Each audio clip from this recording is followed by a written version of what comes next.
countries like Canada, Spain, the UAE, several other countries also are now offering the Pfizer or the Moderna vaccine as a booster shot to AstraZeneca.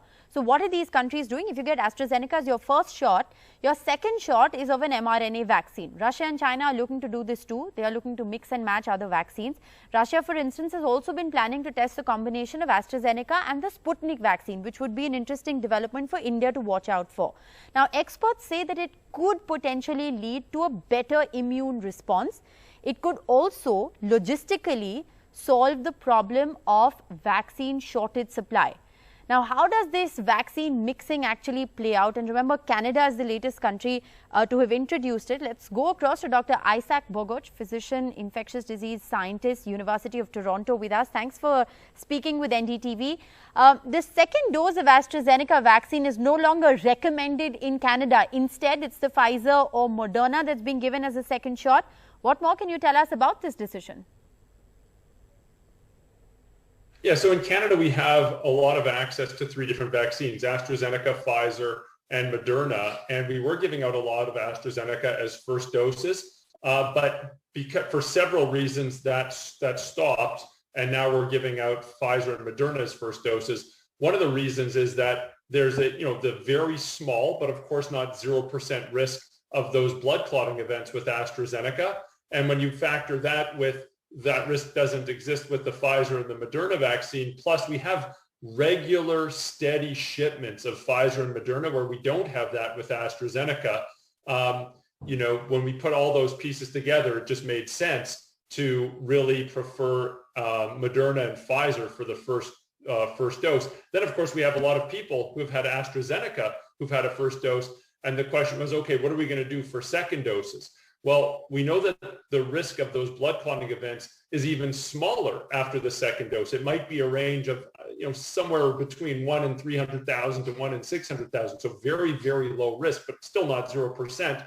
Whereas we don't have that risk with the Pfizer and the Moderna vaccine. And of course, when you factor in other issues, like when you start to see the effectiveness of the mRNA vaccines and AstraZeneca vaccine against the Delta variant, which of course is circulating in India, putting all those pieces together, Canada has said, you know what, you need a second dose. Everyone gets a second dose. We'd prefer it if you got a second dose of a Pfizer or Moderna, but still, most places will still give you a second dose of AstraZeneca as well. But you have the choice now, which is interesting. But what about the side effects?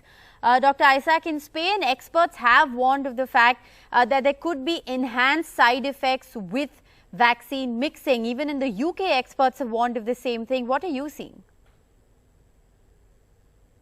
Yeah, it's interesting. When we look at the available data, that some data demonstrates that could be an issue, other data not as much.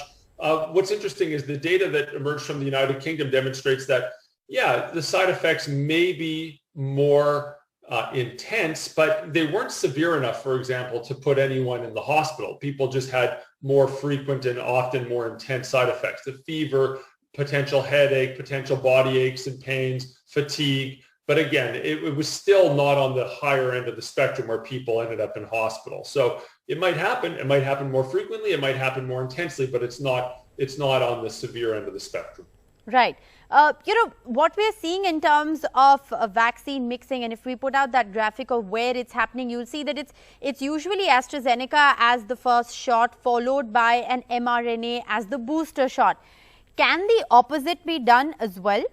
And my second part of this question is, what happens to dosing gap? AstraZeneca, for instance, has a 12-week dosing gap in the UK, 16 weeks in India. We know for the mRNA vaccine, it's a lot shorter.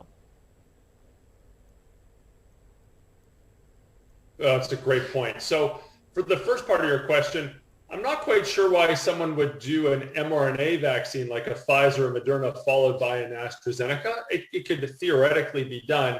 But I think a lot of the reasons for the mixing and matching would, number one, be to mount a very robust immune response.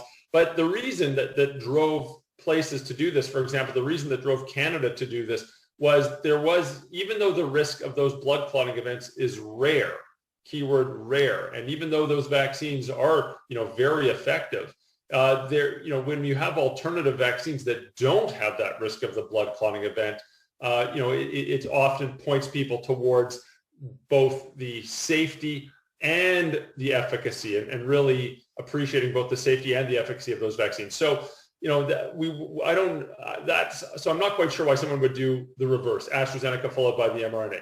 To your second part of the question, we have been separating the first and the second doses initially by 4 months, but no one really had it separated by 4 months. And in fact, we're starting to give second doses at the 8-week mark for people who have had a first dose of AstraZeneca. So they can get their second dose. It could be AstraZeneca, it could be the mRNA vaccine like Pfizer, Moderna, starting at 8 weeks after the first dose of AstraZeneca. Okay, so that answers the dosing gap question. The other question that a lot of people now have is, will mixing of vaccines work against the Delta variant or the Delta plus variant that is being found here in India and is emerging as a variant of concern? So I don't have a ton of data to back up this statement, but when we can extrapolate from existing data from the United Kingdom, this is very, very helpful. We saw from the United Kingdom that a single dose of AstraZeneca provides 71% protection or 71% effectiveness in keeping people out of hospital. 2 doses, 91% of effectiveness in keeping people out of hospital with the Delta variant.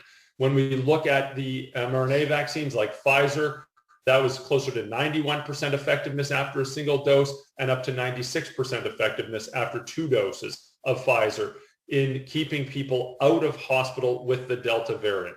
It's fair to say that AstraZeneca and the mRNA vaccines are both effective in preventing people from getting sick from COVID-19 and landing them in hospital. And I think when you extrapolate from that, mixing and matching the vaccines should also be very effective as well.